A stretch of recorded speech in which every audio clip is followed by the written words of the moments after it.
草津最高の浄水掃除。Hai, jumpa lagi bersama saya Stefanus Antonio di channel YouTube PT Indotara Persada. Kali ini saya akan mereview sebuah produk yang sangat berkualitas, yaitu Kusatsu Reverse Osmosis System tipe IT9000CK. Mau tahu seperti apa? Mau tahu lebih jelas fitur-fitur unggulan dari produk ini?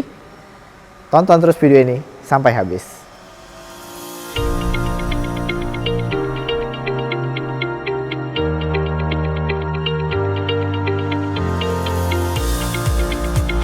Oke, Kusatsu Reverse Osmosis System tipe IT9000CK memiliki kapasitas 9.000 galon per day atau 1.500 liter per jam. Nah, Kusatsu Reverse Osmosis System IT9000CK ini biasa digunakan untuk mengolah air sumur maupun air pump menjadi air yang layak untuk diminum, air yang layak untuk dikonsumsi. Nah, biasa mesin-mesin ini juga banyak digunakan pabrik-pabrik untuk membantu proses produksi mereka. Selain itu juga bisa digunakan sebagai air minum. Nah, tipe IT9000CK ini memerlukan bahan baku air yang raw water flow-nya adalah 2.500 liter per jam dengan total penggunaan daya listrik 2,95 kW. Nah, tipe IT9000CK ini juga memiliki spesifikasi desalination rate 96-99%. Selain itu, unit ini bisa diinstal di dalam kondisi temperatur udara di 5-45 derajat Celcius. Untuk menjalankan mesin ini dibutuhkan listrik dengan voltase 220 volt atau 1 fase. Kemudian unit ini juga bisa mengolah air dengan raw water TDS-nya maksimal 1000 ppm ya, untuk menjadi kualitas air minum. Oke, sekarang kita lihat ya, di mesin ini ada apa aja sih. Kita lihat dari frame-nya dulu ya, semuanya frame-nya sudah full stainless steel ya, sudah terbukti kokoh dan sangat cocok untuk food grade ya. Kita lihat di panel-panel ini ada beberapa parameter. Di sini ada raw water conductivity untuk kita mengetahui conductivity air bahan baku yang masuk. Kemudian ada pure water conductivity ya, jadi kita bisa tahu conductivity air dari bahan baku setelah diproses dengan mesin ini itu conductivity-nya berapa gitu ya. Kemudian di sini ada sistem auto PLC-nya. Jadi sistemnya sudah automatic control, sudah bisa bekerja secara otomatis dengan menggunakan mesin ini. Kemudian kita lihat di sini ada power indicator sebagai penanda bahwa unit ini sedang hidup, sedang berfungsi, sedang bekerja. Nah, di sini ada inlet solenoid valve indicator.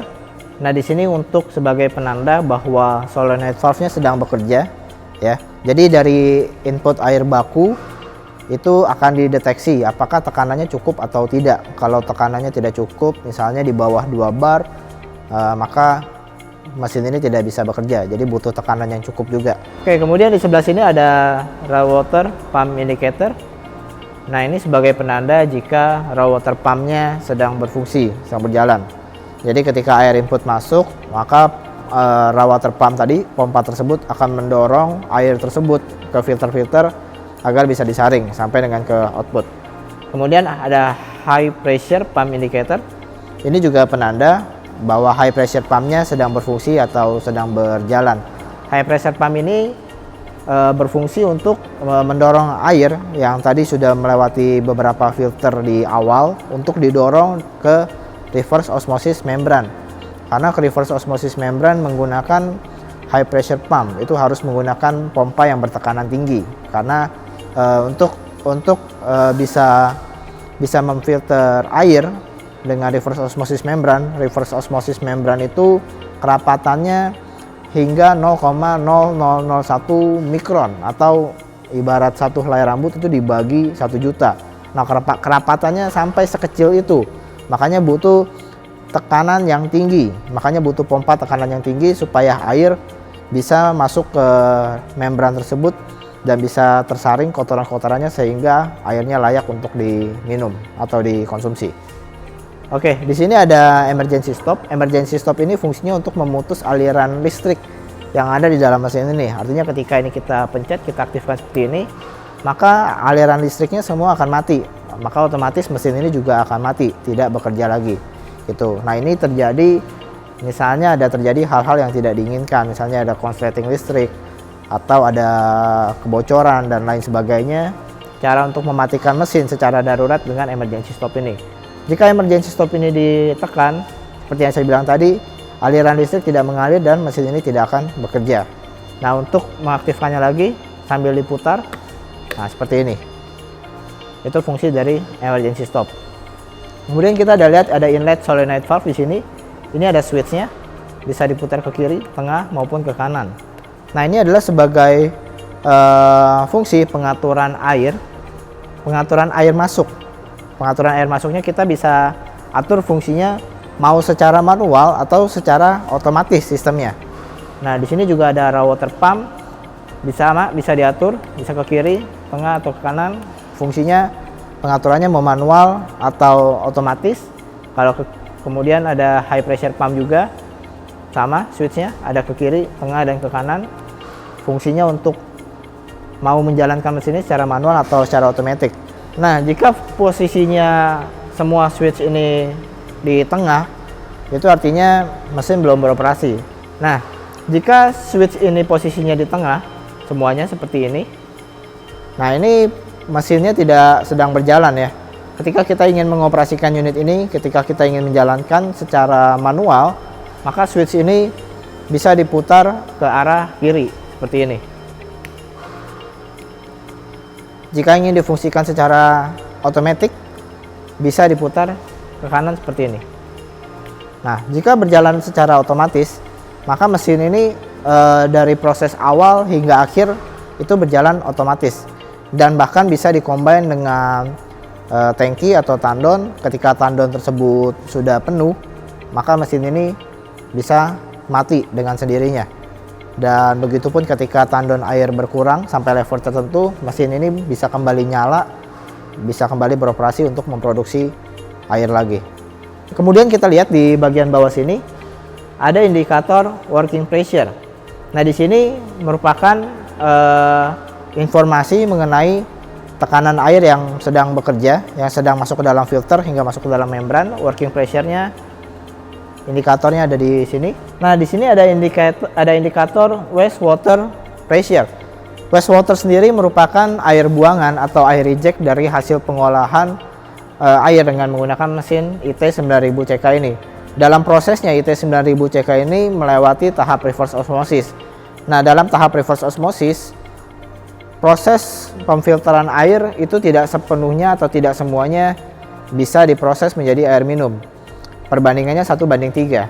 Jadi misalnya ada 4 liter air yang masuk, maka 4 liter air ini diproses, 1 liter akan menjadi air minum atau air jadi, kemudian 3 liternya akan dibuang. Perbandingannya seperti itu. Selanjutnya kita lihat di sini, ini ada indikator pure water flow ya, dengan satuan GPM atau galon per menit atau LPM liter per menit. Nah, di sini kita bisa lihat air yang jadi, air yang berhasil diolah, pure water flow-nya itu berapa sih? Berapa liter per menit sih? Atau berapa galon per menit sih? Nah, galon di sini dalam galon US ya, yaitu 1 galon US itu sama dengan 3,78 liter. Nah, di sebelah sini kita lihat ada waste water flow. Ya. Waste water flow ini seperti yang saya bilang tadi, untuk mengetahui air yang dibuang itu flow-nya berapa sih? Berapa liter per menit? Seperti itu. Sekarang kita lihat bagian panel ya. Kita lihat bagian dalamnya ya. Mari kita lihat. Ya, kita lihat ya. Ini panel-panelnya di dalam. Kita lihat semua wiringnya rapi. Ini ada otomatis ya. Ada dapat otomatis juga. Otomatis ini yang tadi saya sampaikan, jika mesin ini sudah memproduksi air dan masuk ke dalam suatu tandon, ketika tandon itu penuh, itu bisa diatur. Ketika tandon penuh, maka mesin ini mati. Begitupun sebaliknya, ketika air di dalam tandon berkurang pada level tertentu, mesin ini akan kembali nyala untuk memproduksi air ya, siap minum lagi. Oke, kita lihat semua di sini wiringnya sangat rapi ya. Tentunya ini akan memudahkan dalam proses maintenance atau dalam proses troubleshoot. Ketika terjadi masalah, maka teknisi akan dengan mudah untuk mencari jalur kabelnya untuk memperbaiki mesin ini. Saya tutup kembali.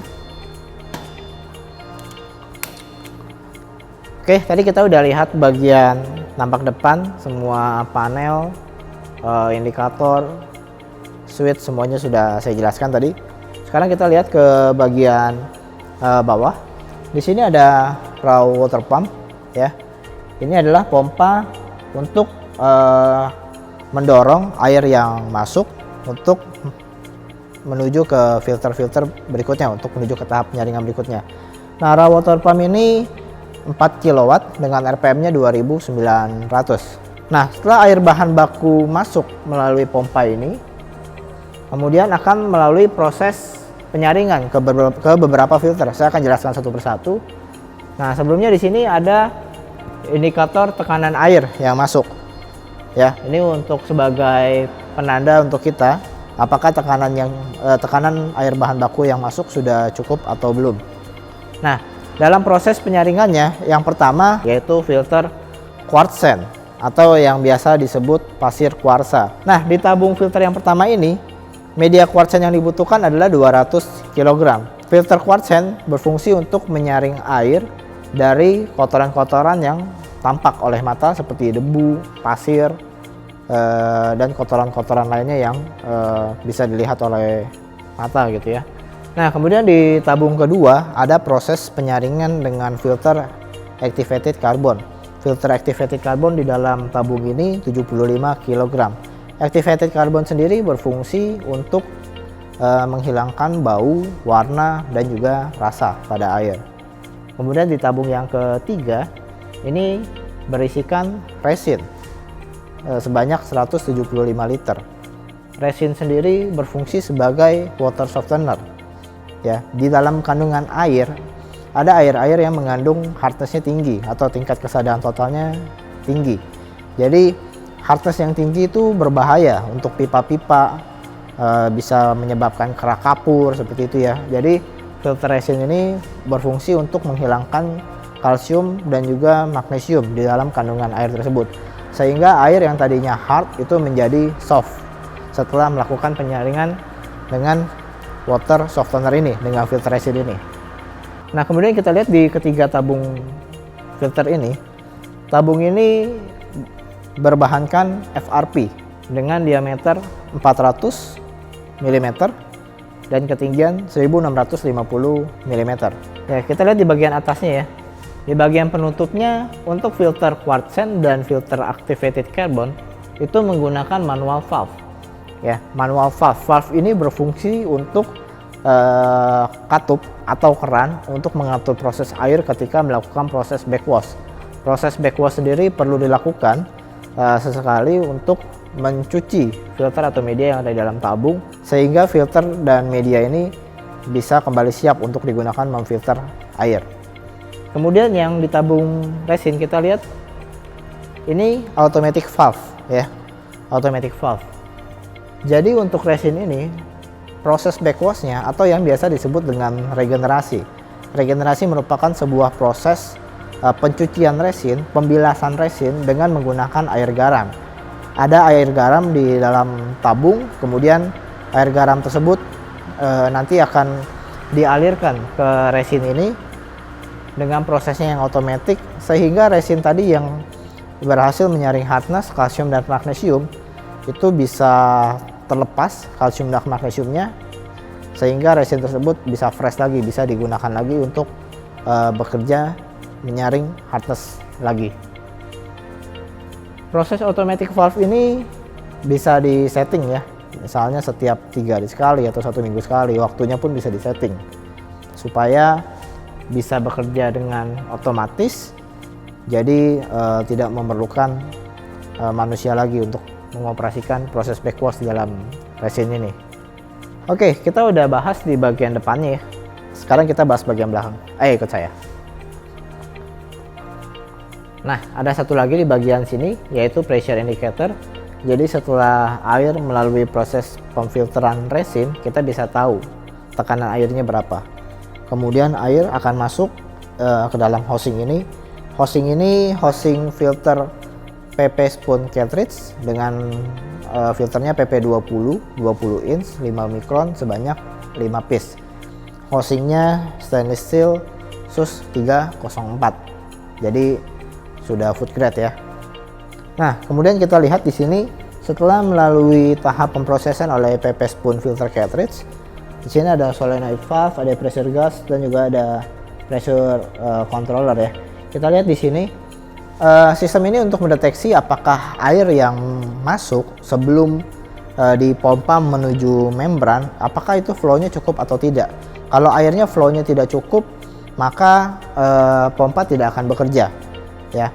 Ketika airnya cukup, maka pompa ini yang tadi saya bilang high pressure pump, dia akan bekerja.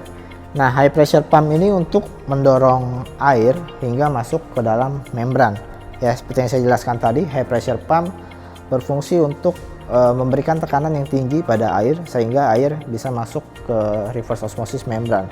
Membran reverse osmosis sendiri memiliki kemampuan tingkat penyaringan hingga 0,0001 mikron atau satu helai rambut dibagi 1 juta. Jadi sekecil itu ya.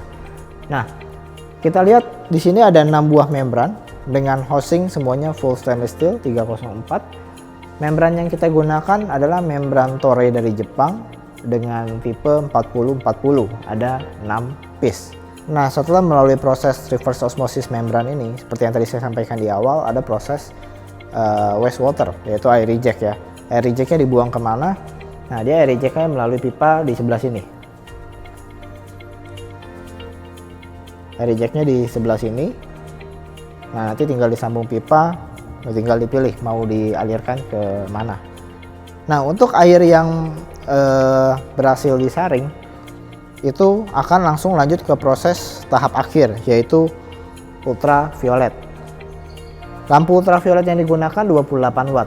Jadi ultraviolet ini sendiri berfungsi untuk membunuh kuman dan bakteri yang ada di dalam air. Sampai pada ke outputnya, maka air siap untuk digunakan. Oke, kita sudah bahas bagian belakang semuanya ya. Kita lihat semuanya frame-nya stainless semua. Kualitasnya bagus banget ya, food grade. Oke, bagian belakang udah semua, kita kembali ke depan. Nah, tadi kita sudah lihat bagian depan dan bagian belakang dari Kusatsu Reverse Osmosis System IT9000CK. Nah, filter-filter yang ada ini, seperti yang tadi saya sudah jelaskan, ada filter quartz sand, activated carbon, resin, kemudian melalui filter PP spoon cartridge, kemudian reverse osmosis membran sampai ke ultraviolet. Nah, untuk filter quartz sand dan activated carbon itu biasanya diganti setiap 3 sampai dengan 6 bulan. Kemudian untuk filter resin itu biasa diganti 6 sampai 12 bulan. Untuk PP spoon cartridge biasa diganti 3 sampai 6 bulan, dan untuk reverse osmosis membran itu biasa diganti 6 sampai 12 bulan, dan ultraviolet lamp diganti 6 sampai 12 bulan. Selain itu, resin seperti yang saya bilang tadi, dalam proses regenerasinya memerlukan air garam. Garamnya itu dibutuhkan kurang lebih sebanyak 27 kg di dalam satu wadah 100 liter. Nah, untuk dimensi dari unit IT9000CK ini 223 cm untuk panjangnya, kemudian untuk lebarnya 90 cm dan ketinggiannya 206 cm. Nah, Kusatsu Reverse Osmosis System IT9000CK ini menggunakan pressure controller dari 3S South Korea, kemudian menggunakan electrical system by Schneider dari France, dan menggunakan Toray membran reverse osmosis dari Jepang. Sekian dulu review saya untuk produk unggulan kita, Kusatsu Reverse Osmosis System IT9000CK dengan kapasitas 9.000 galon per day atau 1.500 liter per jam. Garansi untuk mesin Kusatsu IT9000CK ini adalah 1 tahun untuk elektrikal. Kusatsu Reverse Osmosis System IT9000CK sangat cocok untuk Anda untuk digunakan sebagai penghasil air bahan baku untuk produksi Anda maupun untuk air minum. Mesin ini mampu mengolah air sumur maupun air pump hingga menjadi air yang layak untuk diminum. Nah, sekian review saya kali ini untuk produk Kusatsu IT9000CK. Terima kasih untuk kalian penonton setia channel YouTube PT Indotera Persada sudah menonton video ini sampai habis. Jangan lupa untuk terus like, komen, dan share video-video YouTube PT Indotera Persada. Buat kalian yang belum subscribe, silahkan subscribe dan juga nyalakan tombol loncengnya supaya kalian mendapatkan informasi terupdate dari video-video terbaru produk PT Indotera Persada. Nah, buat kalian yang ingin request video apa lagi nih yang mau kita bahas, yang mau kita review, silahkan komen di bawah ini. Tim kita akan persiapkan untuk Anda. Terima kasih. Saya Stefanus Antonio. Saya pamit undur diri.